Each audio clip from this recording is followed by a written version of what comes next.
Warahmatullahi wabarakatuh. Perkenalkan, saya Sel Maulana dari Fakultas Perikanan jurusan Budidaya Perairan di Universitas Islam di Demak, Pelopo.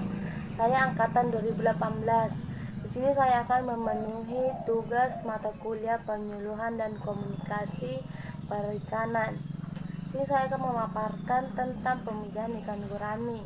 Nah, terlebih dahulu alangkah baiknya kita mengenal ikan gurami itu seperti apa. Ikan gurami merupakan jenis ikan konsumsi ikan air tawar.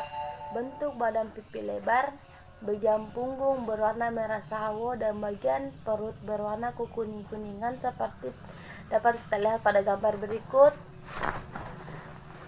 Ikan gurami merupakan keluarga Anabantidae, keturunan Helostoma.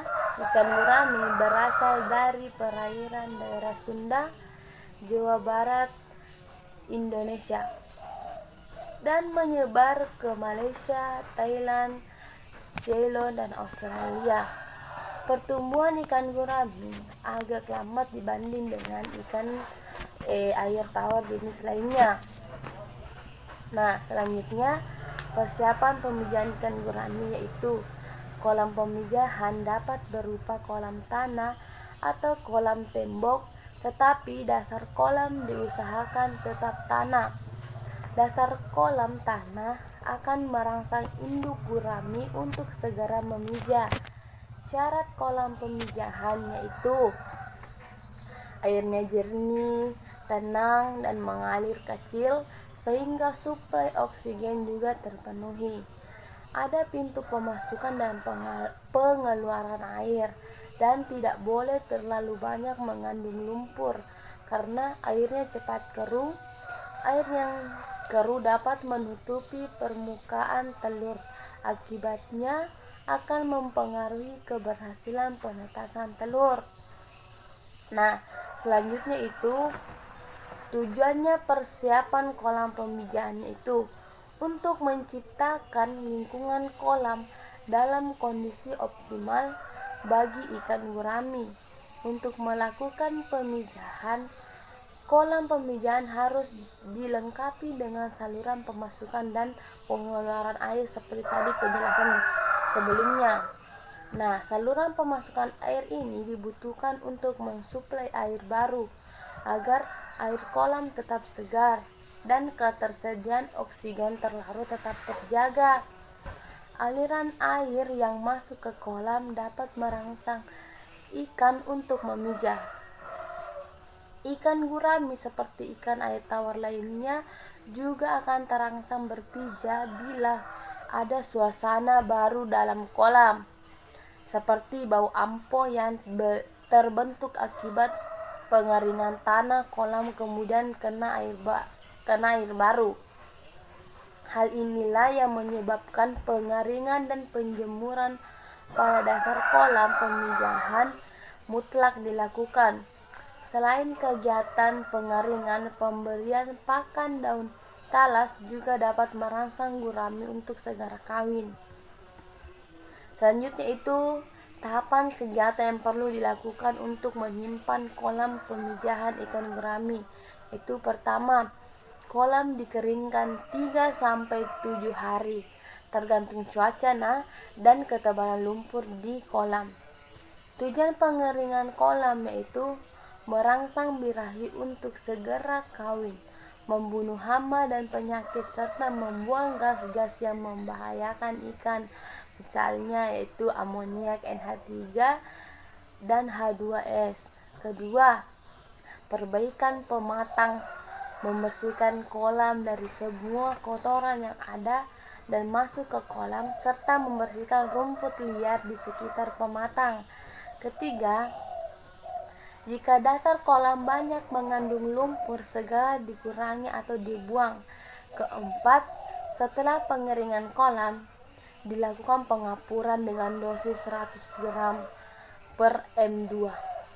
Pemberian kapur ini untuk menaikkan pH tanah juga untuk membunuh bibit-bibit penyakit yang terdapat di dasar kolam.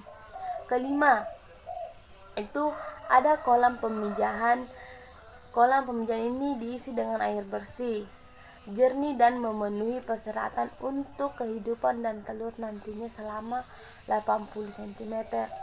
Keenam, itu setelah 3-4 hari itu dari pengisian air kolam, induk sudah dapat dimasukkan ke kolam pemijahan. Ini adalah contoh kolam pemijahan ikan gurami. Nah, sebelum melakukan pemijahan induk gurami itu, alangkah baiknya terlebih dahulu membuat sarang.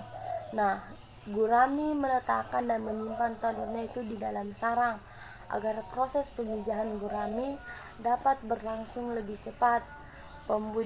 Pembudidaya perlu menyediakan tempat kerangka sarang atau sosok dan bahan-bahan yang diperlukan untuk membuat bahan sarang itu seperti ijuk, sabut kelapa, dan rumput-rumput kering. Nah, keberadaan bahan sarang itu juga merangsang induk cepat untuk memijah dan disusun di pojokan kolam. Nah, ini adalah contoh sosok atau anyaman dari bambu yang berbentuk kerucut. Nah, pada gambar ini tuh diameter lingkaran mulut sosok ini antara 25-30 cm dan dalamnya itu 30-40 cm. Nah, pemasangan sosok ini dilakukan di pematang dengan cara tangkai itu ditancapkan ke pematang kolam.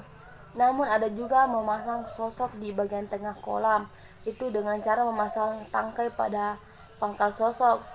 Penempatan sosok dilakukan bagian tengah kolam itu bertujuan untuk mengantisipasi induk yang enggan untuk membuat sarang di pinggir kolam. Nah, karena kondisi pinggir kolam yang kurang nyaman dan banyak lalu lalang orang itu, nah, pemasangan sosok disarankan sekitar 15-30 cm di bawah permukaan air kolam.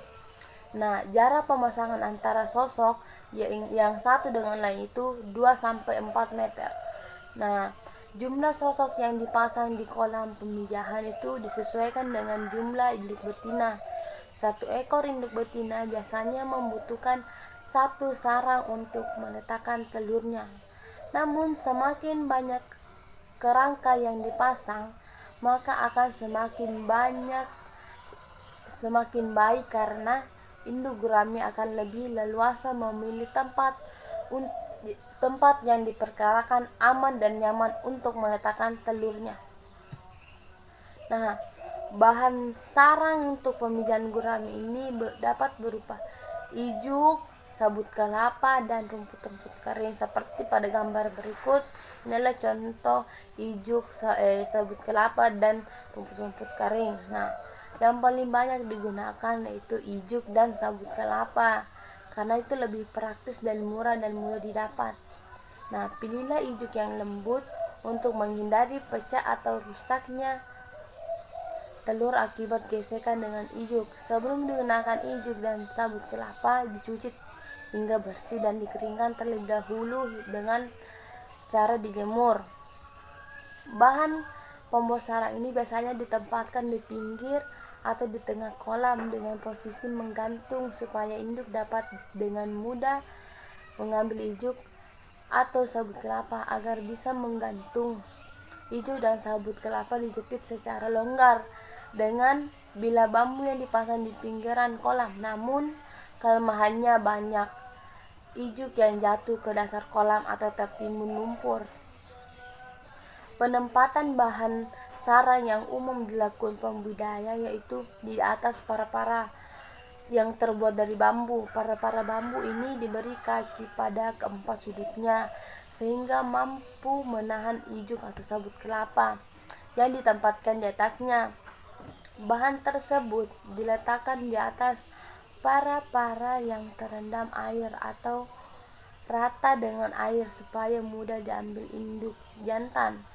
Oleh karena itu, induk jantan atau ijuk sabut atau kelapa ini diambil dan dipindahkan ke sosok atau bila bambu yang ditancapkan pinggir pematang kolam.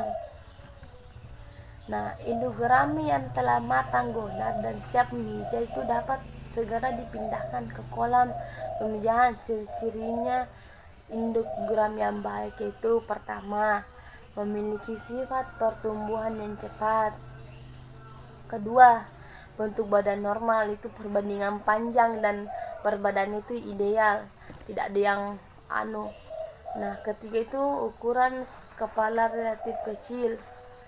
Keempat, itu susunan telur, itu susunan sisik itu teratur, licin, warna cerah dan mengkilap serta tidak luka. Kelima itu normal dan lincah. Keenam, itu bentuk bibir indah seperti pisang bermulut. Sekian dan terima kasih. Kurang dan lebihnya mohon dimaafkan. Assalamualaikum warahmatullahi wabarakatuh.